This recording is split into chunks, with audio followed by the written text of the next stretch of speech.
Hello, everyone. This is Tanya Wilcox from TheDream.Us. Thank you so much for joining us this afternoon for some of you, evening for others of you, because you're joining us from all over the country. You are all at different time zones.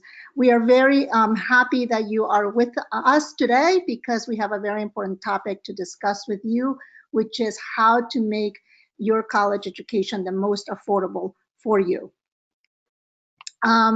We have two people that will joining me today. One is, you've met both of them before. One is Sadhana Singh, who is a former scholar that graduated last spring. So she'll be sharing a little bit about her experience and how she covered her college costs.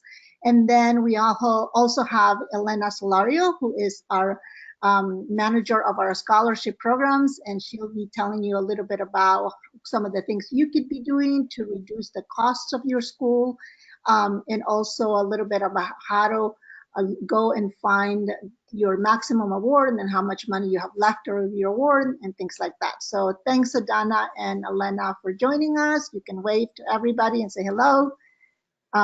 So let's do a little bit of housekeeping items. First of all, I hope that most of you were able to receive the worksheet that we sent late last week and also yesterday. It was a worksheet that I asked you to do basically 3 tasks. One was to look at the website for your school and find your cost of attendance, then to find out if your school offered flat tuition, and then to try to figure out if your expected family contribution, what it is. So if you have that worksheet with you, please go ahead and pull it out and have it next to you. We will use it during the webinar. And if you did not get that worksheet or did not get a chance to work on it, I believe that is under your handouts in the control panel. If you do a drop down in there, you should find it and you'll be able to pull it out and download it. The other thing is, please note that this webinar is being recorded and it will be shared with all the scholars tomorrow or the day after. Third is, you should all be seeing a GoToWebinar control panel on your screen. Via that, you can either ask questions through the question box, or you can raise your hand to be able to let us know that you want us to unmute you so that you can ask your question by using your voice. And there will be a few times during the webinar where you will be able to ask your questions. And so those are the 2 ways that you can use to ask those questions. Okay, so with that, let's go ahead and get started. So we're going to cover 5 things. One is just some college finance vocabulary that we hope you're all aware of, and if not, we'll go over it with you today.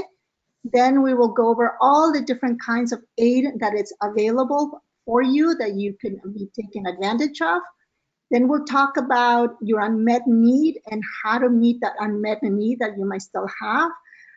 Then we will talk also about how to manage your scholarship from the Dream.Us the most effective way possible so that it lasts you all the way until your graduation. And there are definitely things that you can be doing, should be doing, or not doing to make sure that your award lasts you until graduation. And then we will give you some recommendations and tips on how to lower your cost of attendance.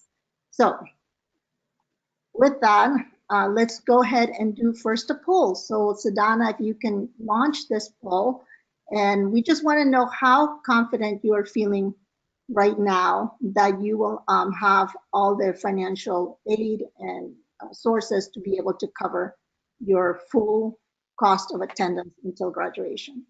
So we'll take a few minutes, a few seconds for you to fill out this poll.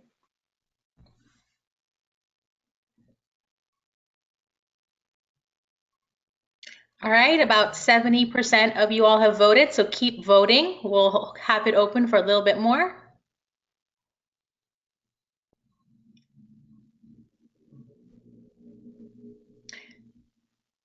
And certainly right now, depending on where you are also on your college journey, you might be less confident or more confident, but our hope is that by the end of this presentation, you will feel much more confident. And we're right now at about 80%. So I'm going to go ahead and close it and show you all the results.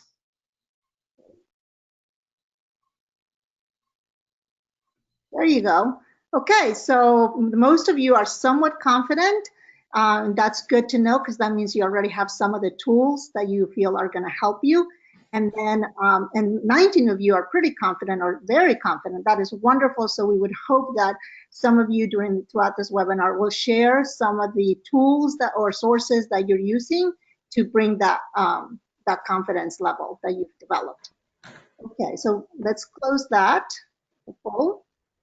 And then let's talk a little bit about some basic financial aid or financial vocabulary that you need to be aware of. And some of you are probably aware of this already. First is the cost of attendance. So the cost of attendance is everything that it will take you to finish college, all the expenses, and it certainly goes beyond tuition and fees. It includes books and transportation, and we will go into depth into what all of that means. The second item that you should be very aware of is your EFC, or your expected family contribution, which is the amount that your family is expected to pay to contribute to your education. So we will go over that, how that's calculated, how you might calculate it for yourself, and what it means for you. Then financial aid. Financial aid is an overall arching term that encompasses all the grants and scholarships and any aid that you might get from institutions, from private parties, in some cases from states.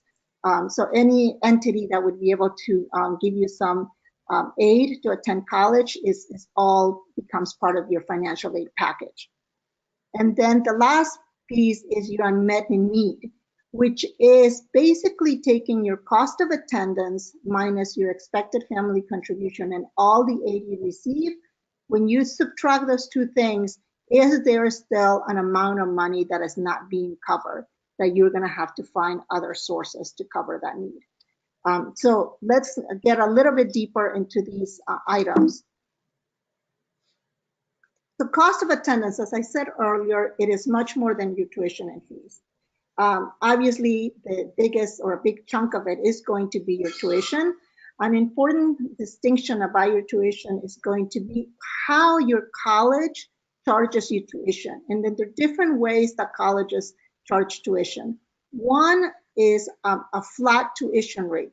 Some colleges have this, this kind of charge. And what it means is that you could be taking 12 or up to 18 credits in a term, and you will be charged the same tuition, no matter if you're taking 12 or 18 credits. So that's pretty beneficial because you can basically take a 14th or 15th or 16th credit and still be paying the same amount as if you had taken just 12 credits. Other schools don't have a flat tuition. They charge a credit per hour tuition. So that all depends on how many credits are you taking each term. You'll be charged for each of those credits individually. And then something to be aware of is that some schools will charge tuition, different tuition, depending on your major or a specific program or a specific class that you're taking. So, for example, some STEM majors or some health-related majors might have a different tuition than let's say a straight liberal arts major. Or if you're part of a nursing program, let's say, or an honors program at your school, they might have a different tuition than the students who are not part of the program. And then there might be some courses that are more expensive than other courses. So it's really important that you go to your scholar advisor, your financial aid advisor, but more importantly, even to your college website to really understand how your school charges tuition. Because depending on how they do it, there might be ways for you to save money on your tuition. And we will show you later how that works. But for now, just know that you should really find out how your school charges tuition. The second part of your cost of attendance is your fees. There are mandatory fees that everybody at the school has to pay no matter what. Everyone pays those. Then there are other costs that are based on your major, on your program, and on your course. So not only can tuition vary because of your major and program and course, but also your fees may vary. So again, something else for you to find out from your school website or your financial aid office or advisor. Then there are also health insurance fees. Some schools will require you to be part of their health insurance program, and others don't have that requirement. Many of them will allow you to opt out of being part of their health insurance plan. So again, something for you to find out how your college manages the health insurance. Then there are other fees like that are lab fees. For example, if you're taking a chemistry class or a biology class, sometimes you have fees attached to that. And then there are sometimes some hidden fees that they just show up on your bill and you might not necessarily know what they're about. It is really important that you ask questions and then you understand why those fees are being charged. Some of them might be not mandatory, or they might just be optional, and it might just take for you to approach your billing office or your bursar's office or your financial aid office to say, do I really have to pay this fee? Is this mandatory? And you might be able to take some of those fees taken out of your bill. So again, understand the different kinds of fees that you're being charged. The other piece that goes into your cost of attendance is books and supplies. There are lots of ways that you can save money for your books and supplies. So in your handout section of your control panel, you will see that we've put there a list of resources of different websites or recommendations on how you could be saving money for your books and supplies. Obviously, you can rent books instead of buying them. You can share books with another friend. You can ask your college professor. Sometimes they have extra books, or the publisher sends them extra books because they're trying to get them to either change an edition. So you can maybe get an older edition that it works just as fine as the new edition. So that the professor sometimes might be able to help you with that. And one thing to really, really do at the end of every term is decide if you can resell some of your books, because you can make some money out of obviously doing that. So there are ways to save on your books and supplies. The other piece of your total cost of attendance is your room and board. And that's going to depend really on where you're living. If it's on campus, off campus, with roommates, on your own, or if you're living with your parents. So you really have to take into account, do I have to pay rent? What is going to be my food cost? Or are my parents helping me with these expenses? Or am I expected by my parents to help with these household expenses? So you kind of have to calculate what your expenses will be related to your room and board based on your living arrangement. Then there's transportation. So taking into account, if you're driving to school or work, so some of you work, is the expenses to maintain your car and for gas. Or if you take public transportation, what is the cost of that? And if you are flying to a different state to go to college, if we have some opportunity scholars with us joining, you would be in that boat, is what is the cost of airfare to go to school and come back home for your breaks. And then as part of the cost of attendance, there are also all the other little but important expenses that you will have as you go through college. For example, right, renewing your DACA or TPS, there are fees involved with that, so you need to take into account that expense. If you needed to buy a computer, you feel like your computer is dying and you're going to need one in a year or in a half a year, that's an expense. Your cell phone, any personal costs like just haircuts, for example, right?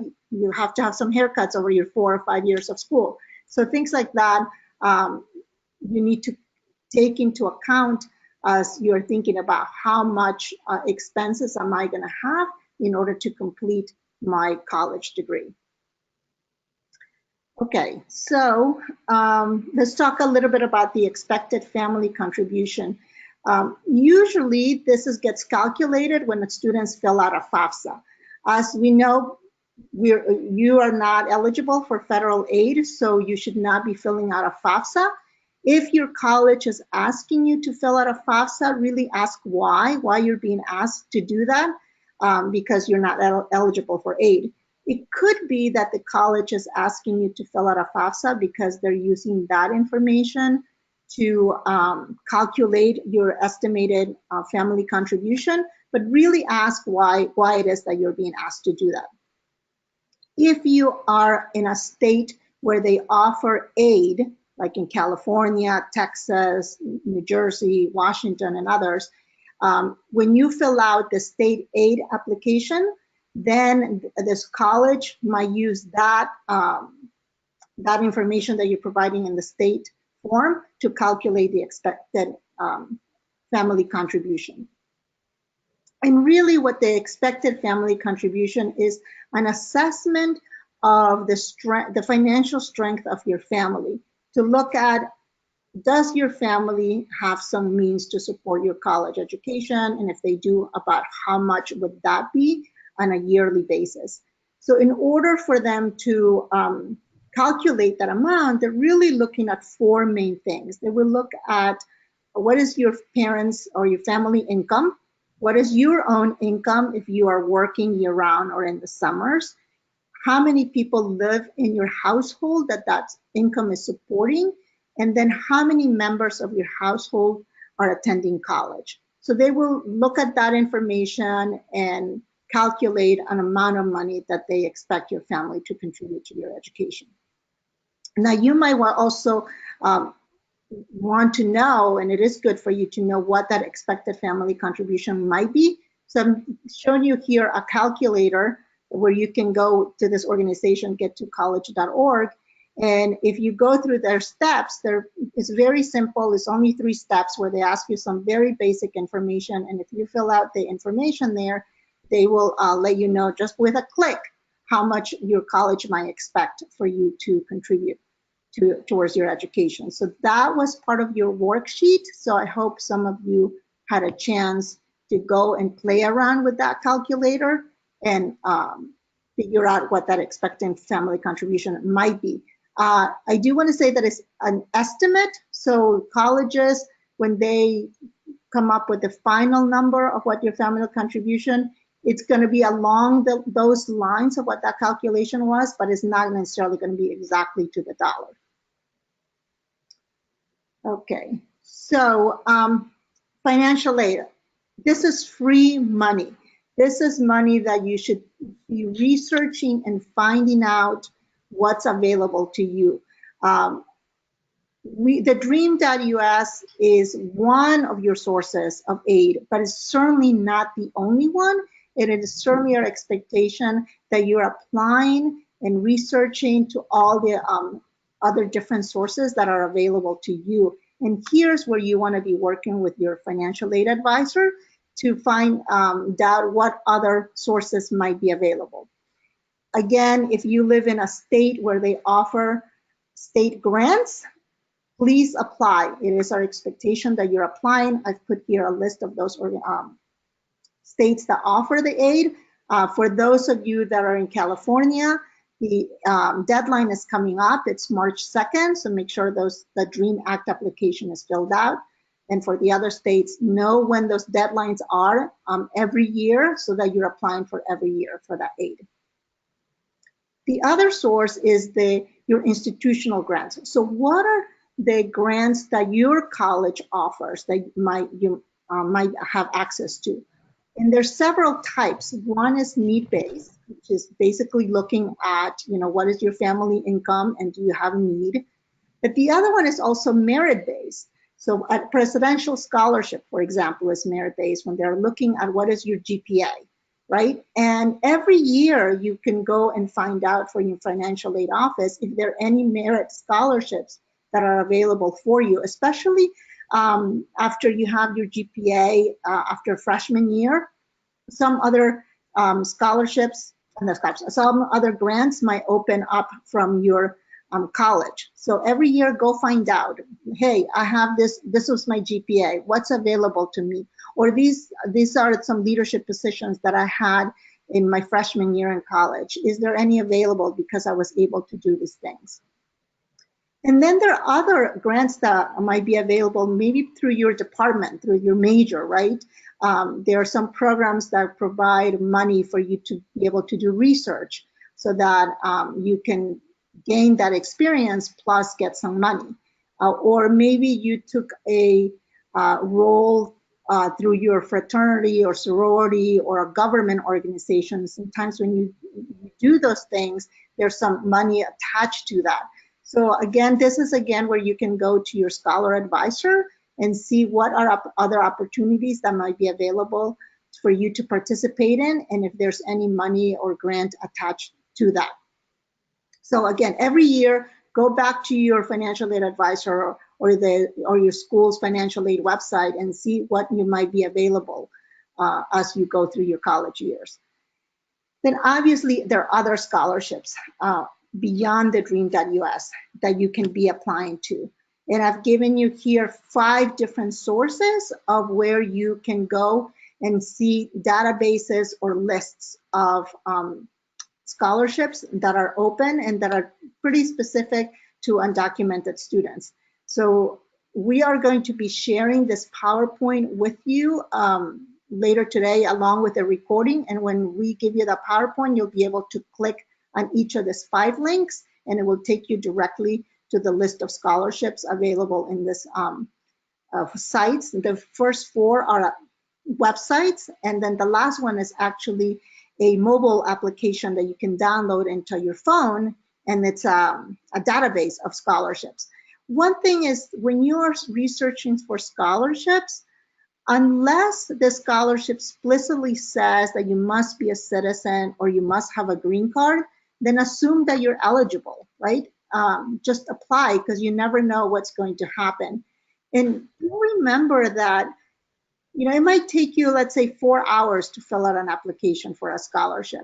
But if the scholarship, it's even just for $1,000, that's $250 that you might be able to get per hour that you spent on that application. So it really pays to apply to as many scholarships as possible.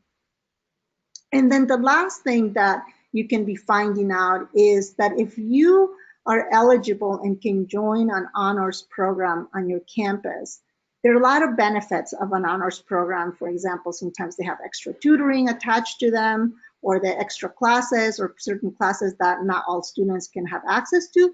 But another potential benefit could be that there's some extra grants attached to being part of an honors program. So that's something else you can find out if it's available at your school and if you can have access to. Okay, so let's do another poll. We would love to hear what other kinds of aid you're receiving outside of our scholarships. So Sadhana, please go ahead and launch this.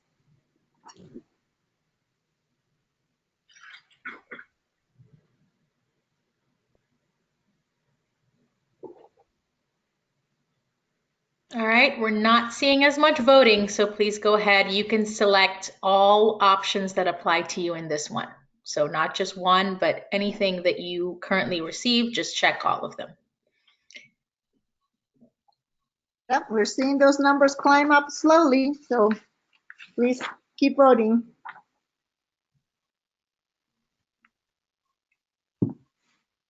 We're just at about 55% voted, so keep going. I think we've given you a lot of choices. You might be taking you a little longer to do a lot of clicks there. Hopefully you're doing a lot of clicks because that means you are applying for lots of different aid available to you. Yes, we are just at 72%, so I'm going to give you a few more seconds.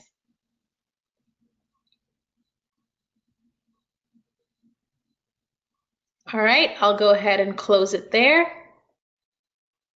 Okay, let's look at the results. Okay, so there's a nice mix there. What's interesting is that not many are getting grants from your institution that are based on need. So that's, I wonder why that is. I wonder if it's because the schools are not letting you know that this is available, or you're not asking, or something for you to find out why that might be. It's nice to see that there's about 20% of you that are getting aid because you're rocking it at your school. You're doing really well, and you're getting merit-based aid. And I know that many of our scholars are doing extremely well academically at our school. So I think a lot more of you might be eligible for merit-based institutional grants that you might not be aware of. So please go find out. And then some of you are also doing personal fundraisers. So we're going to talk a little bit about that later.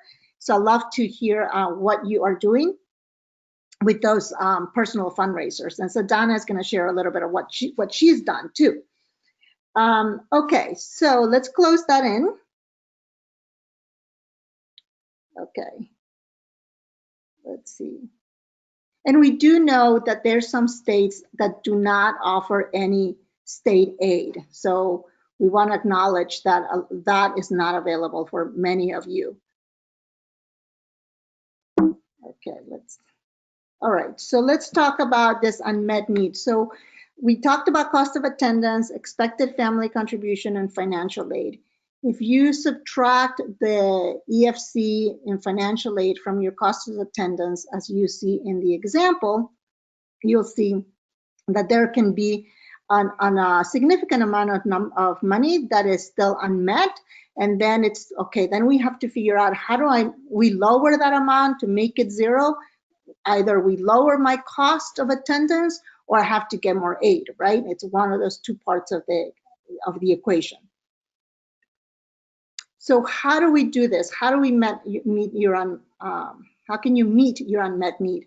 One of the first things is managing our scholarship, the Dream.Us scholarship, really well, so that it's helping you for the longest possible and in the best way possible to make the school affordable for you. And we're going to go deeper into that in a couple of minutes, but obviously keep applying and researching more scholarships. Work, we know that the vast majority of you are working, but that's definitely a source for you. And we've given you 2 guides, again, that you'll be able to have access to as soon as we share the PowerPoint with you. The first one is actually a guide for employers that it shows them, one, that yes, if you have DACA and TPS, you can work, and how they can fill out their paperwork to show the government, the verification status. The second one is employment rights with DACA. Sometimes employers don't know that they can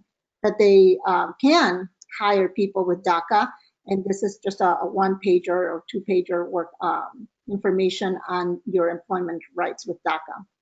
Well, so Donna will talk a little bit about personal fundraisers.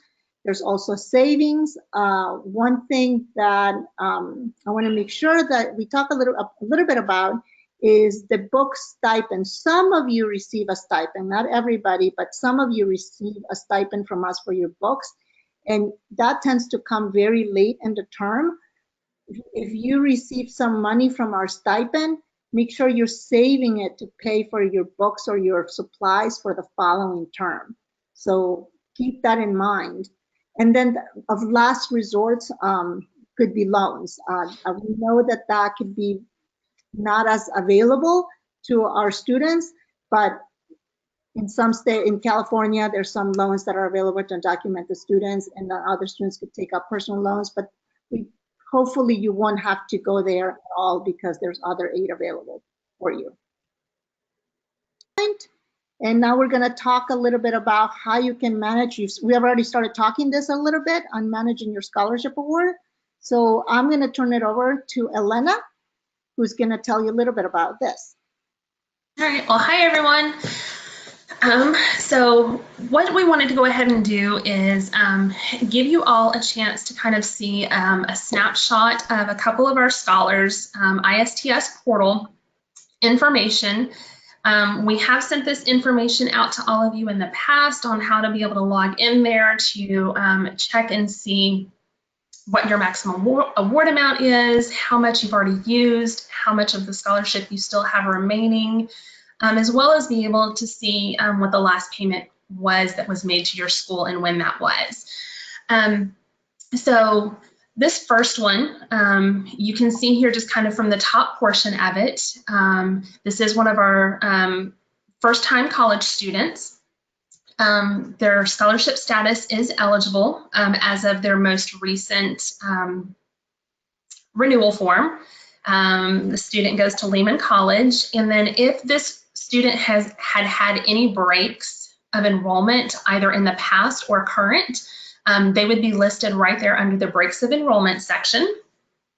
But the most important part of it, of the portal, is to actually see the information related to your scholarship. So as you can see, this student has a maximum award amount of $33,000, and that does include the stipend amount. So the student was awarded the $29,000, plus they have the $4,000 that they can receive in stipends. The award amount that this student has used to date is already $29,000, or just over $29,000. Their fall payment, which you can see there, their payment was made in September. So a good thing to note is anything that's kind of showing a payment date between September and December is going to be a fall term. Anything from January through March or April is going to be the spring term, or Q2 if you're at one of our quarter schools. And then those on quarter schools would also see one a little bit later in the year for Q2. This scholar has about $3,500 remaining, which is less than what their final payment was made in the fall. So this student is getting ready to max out of their funds this spring semester. And based on the payment that they had for the fall, they will probably end up having to pay out of pocket some for their spring semester, unless they're just down to a few credits remaining before graduation. So this information is actually really good for you to understand, know where to go to find it. And then, Tanya, if you'll go ahead and move to the next one, you can see a little bit of a different snapshot on this one. All right. So again, this is a first-time college student, and this student is actually one of our more recent awardees. So right now, this student actually has over $28,000 still remaining in their award. Again, it doesn't look like spring payment has gone out yet, but their fall payment had gone out, and you see how much they've used so far. And yeah, so right now, because the student is at a community college, you see the benefit of starting out at a community college is the tuition and fees amount that we pay out is actually very low. So that gives this student will have a lot more remaining once they transfer to the 4-year. So definitely wanted to point that out as well, just so you can kind of see the difference there between the student who was at a 4-year university and this student who is at a community college. So next, we're actually going to give a little bit of an exercise.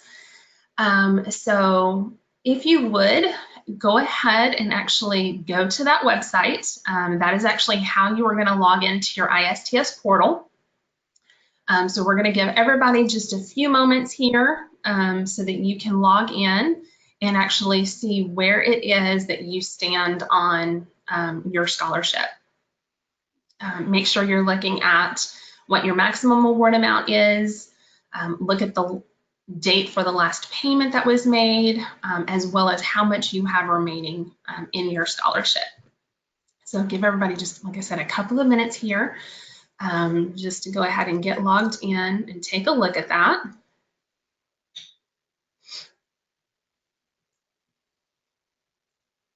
And again, just to reiterate, that maximum award amount, if you are eligible for a stipend, does include the stipend amount.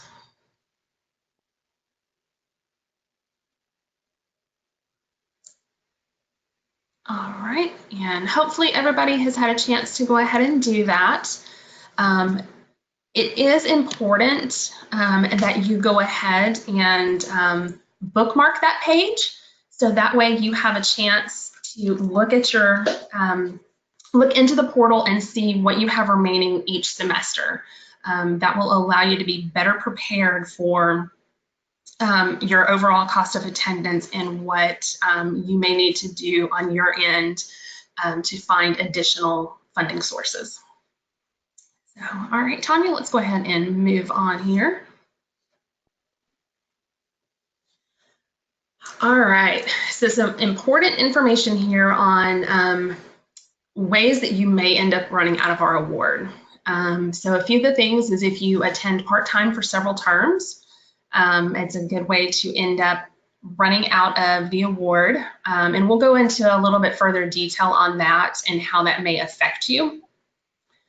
Only taking 12 credits per term. If you're looking to graduate with a bachelor's degree, taking 12 credits per term is going to take you a lot longer in terms of graduating, and you may end up, because it will take you longer than 4 years, there's a good chance that you will run out of the award. Dropping classes. We do understand life happens. Things definitely, come into play where, you may end up needing to drop a class. But if you drop, 1 or 2 every, semester or every couple of semesters, you're going to run out of scholarship funds a lot faster because the scholarship has already paid for those classes, and now you're going to end up having to retake them in order to meet your graduation requirements. So be aware of that. Making a change to your major late in your journey of school, that will definitely cause you to run out of your award. Unless it is something that so closely mirrors what you're currently looking to go for, there are going to be a lot of extra classes that you're going to be required to take, and you're going to end up running out of funds at that point. The other thing is definitely the failure to apply for available state aid or institutional aid if it's available to you.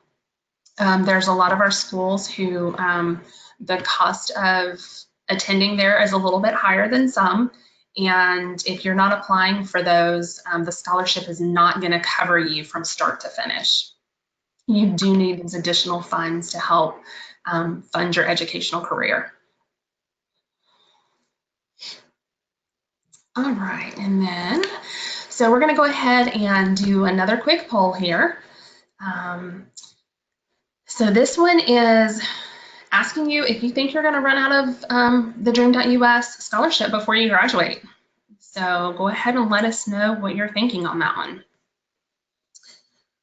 And if you did the exercise of actually going to your ISTS portal, this is going to give you a good idea of whether you think you're actually going to run out of money before you graduate. And we're seeing some fast voting. You're already at 60%, so keep voting.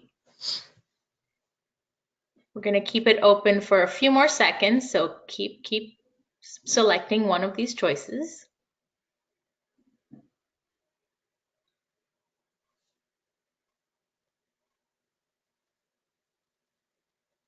All right, we are at 72%, so I'm going to go ahead and close, and let's see the results.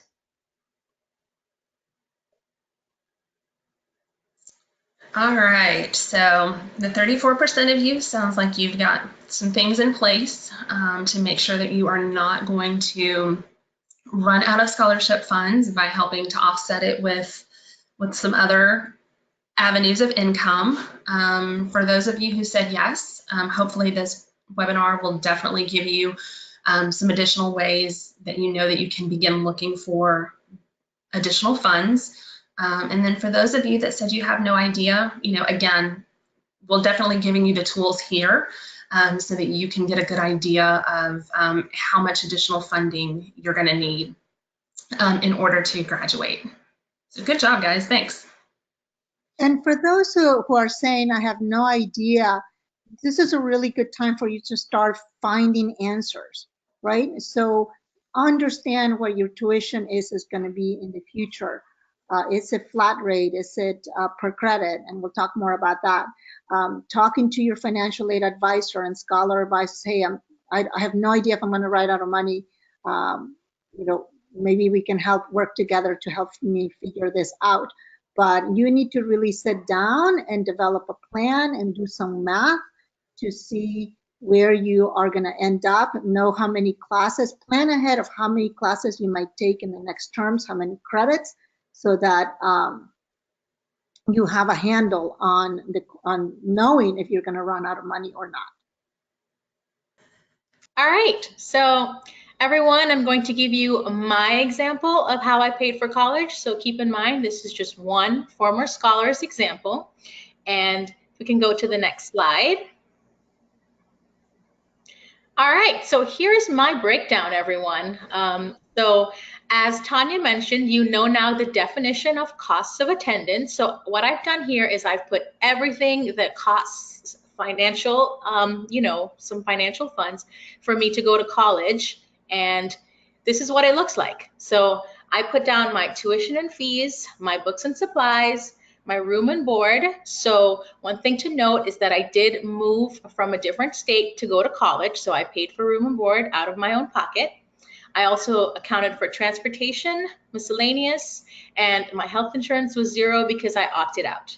So again, these numbers may look a little bit higher to you. So I want you to know that I actually went to a private school in Washington, D.C., and we know most of our scholars go to public schools. So your costs may not be as much as this. This is just my example. So as you see on the bottom in red, I've calculated how much my 1 year would be attending college. And then I've just gone ahead and multiplied that by 4.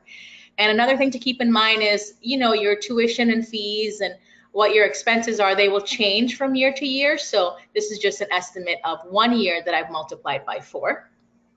And if we can go to the next slide. Okay, so how did I pay for all of that? So as you can see in red at the top was those 4 years that I calculated the cost of attendance. And then this is basically everything I did to make sure that all of that was covered. And what I want to emphasize here is I wasn't just dependent on the Dream.Us scholarship. As you can see, over 4 years, I received $30,000 from the Dream.Us, but I also supplemented my financial costs with all of these other things. So my EFC was $2,000, and I certainly sought out other scholarships that were available at my school or in my local area. And these were just for 1 year or 1 or 2 years. They didn't, you know, come for the whole 4 years as the Dream.Us does if you're doing a bachelor's degree. So I just want to show you here all the multiple avenues of ways that I use to pay for my college education. And that included my college closing the gap for me for the 4 years and providing some money there. And it also included me working throughout my 4 years in multiple paid internships. So at the end of this, I was able to have $0 in unmet need, which of course felt fantastic when I graduated. So we want the same for all of you. And we want you to see that all of these avenues are ways that you can definitely get funding. You must reach out to your college, your financial aid to see what is available. So the last one on there is GoFundMe. So that actually transfers to the next slide, where I'm going to give you some tips on fundraising strategies and recommendations. And as you can see there, that was a little image of me when I put up my GoFundMe. So one of the first recommendations is to develop a strong story of self. So what I want to reiterate here is this is your chance to share who you are. This is your chance to talk about the challenges you've overcome, the struggles you've been through and how you made it through them, and most importantly, your goals and your dreams. So I actually did a GoFundMe for my first year of room and board at Trinity, my university. And what I did was I wore my Trinity t-shirt in my photo to advertise that my goal was definitely to go to Trinity, and this is where I was going to get my education. And I was able to fundraise a significant amount of money that helped me in my first year. Next, we want you to find avenues to disseminate your story. So what this means is, how are you sharing your story and where? So some of those things could be like a platform like GoFundMe. So you have the ability to actually write your story in a great platform on GoFundMe for lots of people to read it. Another way you can do it is sending emails to people in your network. You can also do something like speak to your church congregation or whatever religious organization you're part of. It would be great to speak to those people at gatherings, tell them again your story, make sure they know that you have these goals and these dreams and they can help you get there. Next, we want you to leverage your close network of people. So this means the people that your parents work with, the people that you work with, obviously your close friends, your relatives, people that know you and really know how much college means to you, and they would help you fundraise. Next, leverage your social media network. So I can talk about how when I was doing this GoFundMe, I was at a job working before I went to college, and everyone knew my story at that job. So once I made this fundraiser, they actually really supported me and they reposted my GoFundMe on their social media, on Facebook, on their Twitter. They, emailed it to other people. So I was able to leverage that social media through my employees that I worked with and through my close friends as well, who helped me to share it on social media. Next, build fundraising champions. So what this means is, we know that sometimes we need help and we can't do all of this stuff by ourselves. So we want you to identify some champions in your life, those people who are really going to help you with fundraising strategies, help you with advice, help you do some of the heavy lifting that you need to actually get these funds. So for example, in setting up this GoFundMe, I actually had one of my best friends help me to design it and create it, and she actually took that photo of me. So she was my champion in helping me to create my story, to create this goal that I wanted to put out there for everyone. And she actually was the first person that donated to my GoFundMe and had her family and relatives do so as well. So we want someone like this in your corner. So we want you to identify either a family member or a really good friend, or even a teacher or a mentor who's going to be a fundraising champion for you. And next, don't just stick to one fundraising plan. It's good to have a lot of different things in your portfolio. So GoFundMe is a really good one, but we know that you can also have other ways of making money. So you can, cook a lot of food and sell it, and you can, throw a party and charge a little entry fee or something, and make your friends and family and your networks know that, hey, I'm raising money for my education. Please come out and support me. And there's many other things you can do. We know people have done car washes, their friends have come out to help them raise some money. You can do some babysitting, some pet sitting. So you know your skills and you know what you're good at. So find a way to leverage those and create multiple fundraising avenues that you can take advantage of. All right, our next slide. Now it's the time where I would love for you to pull out your worksheet that you received ahead of time. In that, we asked you to go to your website and figure out what your cost of attendance was, to go to the website where you can calculate your expected family contribution, to look at what your total free aid might be from the state or college, if they offer any, and then to find out what's your final amount of unmet need, so that once you know that amount, you can start figuring out what could be your plan to help you meet that unmet need. So those of you that have that worksheet with you, if there, I could have a volunteer kind of just share with us a little bit about what these numbers might look like for you, that would be great. So if you can either raise your hand on the panel, or maybe even type in your answers to these questions on the question box, that would be great. So hopefully I can get a volunteer. So Donna, do you know if anyone has raised their hand? No one has raised their hand, but I think someone may be trying to type in. Yes, I think Flor Carrillo. Yes, yes. Is there a way that Flor might be able to speak? Flor, would you be able to raise your hand? Yeah, there she just raised her hand. Okay. Hi, Flor. Can you hear us? You're unmuted, so you should be able to speak. Hello. Hi, Flor. Hi. Thank you for Um, s- volunteering. no problem. I did the tuition and fees and the room and supplies. For my tuition and fees, it's an averaged out of around 11,500. Uh, For my room and board, it's around 9,700.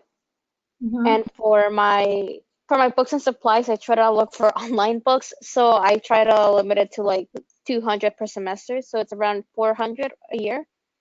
And just personal expenses, I try to do like 400. So that averages that out for a 22,000 a year. Okay, great. Mhm. Did you take into account things like transportation and Well, meals also in there? I have my school has they give you a metro card if you live on campus, and so I use the metro or the bus for Great. transportation. Hmm. Okay, excellent. Yes, So your cost of attendance per year is about $22,000. yes, just about. All right. And when you subtracted our scholarship and any other scholarships or aid you're receiving, did you have an unmet need for the year? I have, yes, I have my family and I were paying, I think, 3,000 per semester, so that's around 6,000. So 6,000 for your unmet need. Okay. Yes. And tell us a little bit about how you are meeting that need or what you're planning to do in the future to meet that $6,000 gap. I have gotten a merit-based scholarship, and so that has helped. Um, and and the rest has happened financial aid. And I think what helped a lot for me is that I went to an early college, so I'm only in college for 2 years, and I graduate this semester. So you brought a lot of credits already in. Yes, Okay, excellent. And do you work also? I work for 2 research labs, but they're unpaid at the moment. Got it. Okay. So it sounds though that you've been able to find other ways to meet that unmet need through scholarships, Yes, and working over the summer, and so that has helped as well. right, and summer employment. Excellent. Mhm. All right. And when we ask the question of will your scholarship be able to cover all the way through your graduation, it sounds like it will because you are going to be graduating earlier than usual. Yes, Very good. Very good. So that's really important also for those of you who are bringing in credits from high school through dual enrollment or AP credits, is that you really make sure that those credits are being counted towards your graduation. So working with your scholar advisor to make sure you're getting those credits, very important, as Flor is letting us know here. Thank you so much, Flor, for sharing that. Any questions that you might have? oh, well, it's just the earlier question asking if I could use some of my remaining funds for this semester, and if I could get the contact information for that. So there, as Elena said, there is a max per term that we allow for students to use. You could always reach out ISTS, or actually you can look at your your student portal or your ISTS portal to see how much you got for the semester, but also contact ISTS. Okay, so I manage it with them. Yes. Okay, thank you very much.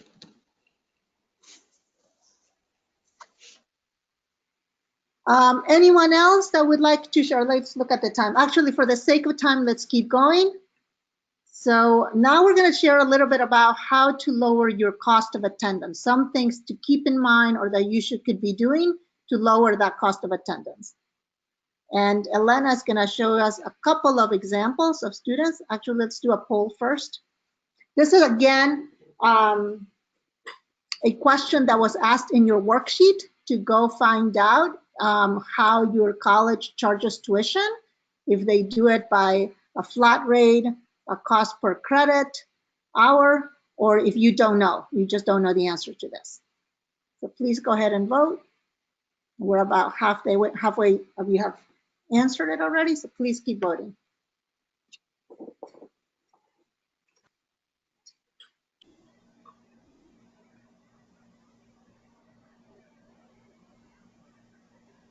If you have not been able to find the answer to this yet, please do take the time to know if it's by flat rate or cost per credit hour, because it will affect your cost of attendance, something you should know about your school. All right, so we're about 80% voted. I'll go ahead and close so we can see the results. Okay. Good. So, well, Elena is going to now walk us through a couple of examples of how you can take advantage of the fact of that some of you are being out at schools that charge flat tuition, and then also about some things to be aware of if your school charges per credit hour.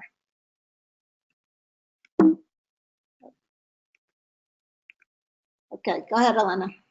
All right, so as Tanya said, and as I kind of mentioned a little bit earlier, this first part of this is for those schools that do offer flat tuition. So if your school offers flat tuition, definitely look at taking more than 12 credits. That way you do graduate faster, spend less money, and hopefully get a job that much sooner to begin making your own money. So this example is for one of our partner colleges, and you can take up to 18 credits. And it's a flat tuition and fees amount of $3,625. And by taking more credits during a term, so the example here is if you take 12 credits per term, it's going to take 10 terms to graduate, which at that point, that is your 5-year max. So if something were to happen, you've had to drop classes, you ended up either failing a class or anything like that, at that point, you will have used the scholarship for the maximum time frame. So anything beyond those 10 terms would be out of pocket. And it's also, you can see there, it's over the maximum award amount. So at that point, it's $36,000 and the max is $33,000. So you would be paying out of pocket there as well. If you were able to take one additional class by taking 15 credits, you graduate within 4 years, and it comes out to $29,000. So this is definitely a huge factor when looking at your classes, making sure that you are not trying to take too many classes that you know that'll be challenging at one time. So definitely work with your scholar advisor to see what you can do to make sure that your semesters or quarters are as smooth as possible for you, so you don't run the risk of needing to drop classes or potentially failing a class or anything like that. By taking 15 credits within a term, you're saving, not only time, you're saving money, and the scholarship award should end up being sufficient to get you through. And the next example is actually for a school that does both. So for this one, if a student goes part-time, they're actually going to pay $295 a credit hour. So, again, you can see of taking 15 credits within the term, total tuition is going to be $29,000. But if you take 15 credits for 6 terms and the rest is part-time, it's going to cost you a little bit more there because you do have that where you're paying more by credit hour, because you've had to go part-time and you're not being able to use that flat tuition rate to the best of its, your ability of using it there. Some things to note. We do know that there are some schools who, it's a flat tuition amount, even for some of the part-time hours. Once you get up to like the 12 hours, some are like 12 to 16, some are 12 to 18. And then there are those that are by credit hour. So it's very, very important that you understand how your school charges your tuition.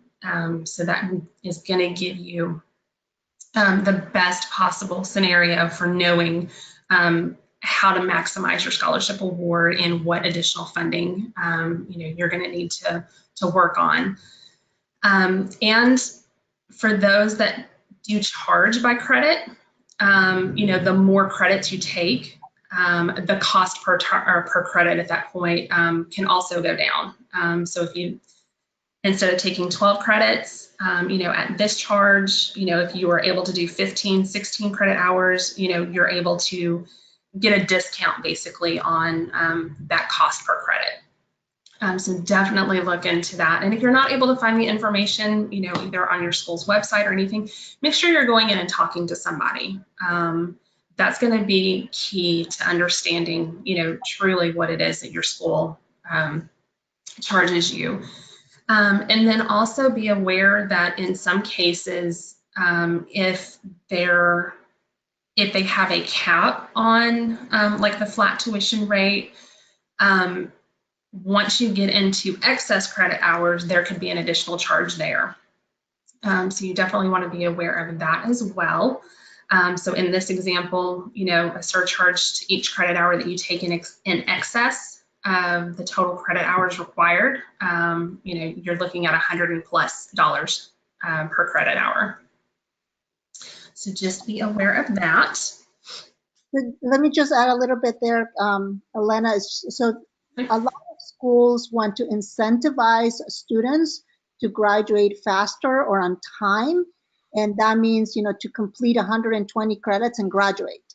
So what schools are doing is that if you go beyond the 120 credits, they, for those extra credits, they're charging you this surcharge of, on top of your regular per credit hour, they're charging you an extra $100 or $150 for that credit that you've gone over the 120 credits. So again, this is stuff that you can find on your college's website to see if they charge you that excess credit hour. And this is also why the sooner you start finding out how many credits and what classes you're going to be taking term by term, then you can avoid having to pay these excess credit surcharges that some schools might be charging. Okay, go ahead, Elena. All right. And then just some other points here. Find out if your caller offers a discount for summer tuition. So we've got some schools that if you take 12 or more credits during the school year, they will offer you a discount for anything that you take over the summer. You can look to test out of classes. And Sadhana is actually going to give us a little bit of information about modern states and how that works to look at testing out of some of your classes. All right, so we hope that most of you or some of you have heard of modern states before. So they're an organization that actually wants to make college affordable and accessible to all students. And that means they put classes online. So Modern States is a nonprofit. They offer about 40 tuition-free classes online, which you can then take and then take CLEP exams to possibly get credits for your time in college. So these classes are taught by professors from leading universities, and they prepare you to take these CLEP exams. So what these do is, instead of paying for these credits at your college, you're actually getting them for free online. You take your CLEP exam, you pass the exam, and then you may be able to get those credits applied already to your college. So Modern States is something that we recommend you check out. We have done a webinar on it in the past, so and we've also recently emailed you this information about modern states with a link to that webinar. So you should have this resource already for you to go check out and see if there are any classes that you might be interested in that you can then get the credit for free. All right, thanks, Sadhana. All right, I mentioned this earlier, don't change your major late in your college journey, because at that point you're looking at adding, a lot of additional classes, and that's just going to drive up your overall costs. Don't drop classes. I did mention earlier, we know that life happens and sometimes, it is a necessity, but if you're going into a class and you're thinking you may have to drop it, definitely reach out to your teacher, your professor, see what kind of help you can get early on before dropping that class, because that way, you're keeping that money. You're not having to retake a class.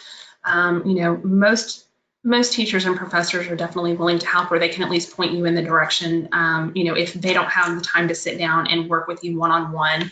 Of somebody there on campus who can help you. And then remember, to apply for all available aid to you, whether it's state aid for those that do qualify for state aid in some of our partner college states, institutional aid, as well as other scholarships. This is definitely going to help you with your overall cost of attendance and being able to lower it. Yeah, it looks like heading back there. There you go. All right, so. Oops. I went too fast. The difference between the two, so for those that are currently seeing their renewal form, they've gone to the website where DREAM is not in the beginning of it. So they have just gone to https://apply.ists.net. And that's what gets you into the main application site. Putting DREAM in front of apply.ists.net is what gets you to the specific portal to be able to see your snapshot of your overall award. Okay. So we're running out of time now, so I want to give you a minute before we close off. Actually, about the renewal of the scholarship. You want to take a minute to talk about this? Sure. Elena, please. Yeah, so definitely make sure this is your absolute most important thing when it comes to the scholarship, is the fact that you renew. So the renewal period is always in June, so be on the lookout from the email for an email from ISTS in June. It should be,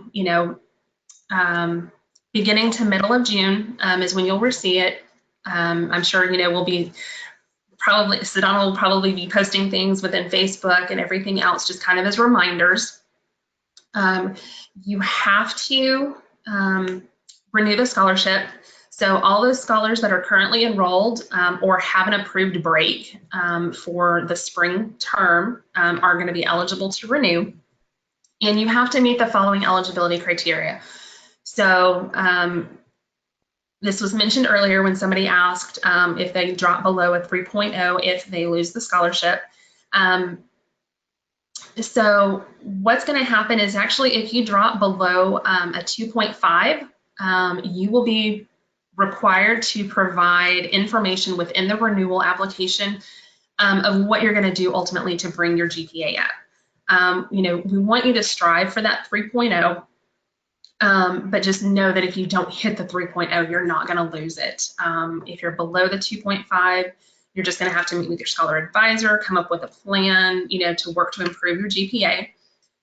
If you're below the 2.0 for more than 2 terms, that is when you lose your award. And then you also have to make sure that you continue to have DACA or TPS approval. So make sure you are renewing your DACA or TPS as you're able to, or that you continue to meet the immigration eligibility criteria for our applicants who did not have the chance to apply for DACA before the program ended. And the big takeaway from this is, if you fail to renew your scholarship by the scholarship deadline for that renewal, you will lose your scholarship.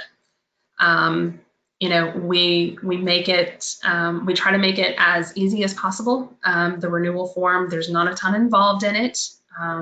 Make sure you have access to a current transcript, and, you know, make sure that you follow that link and get it taken care of. Otherwise, you know, you will lose the scholarship.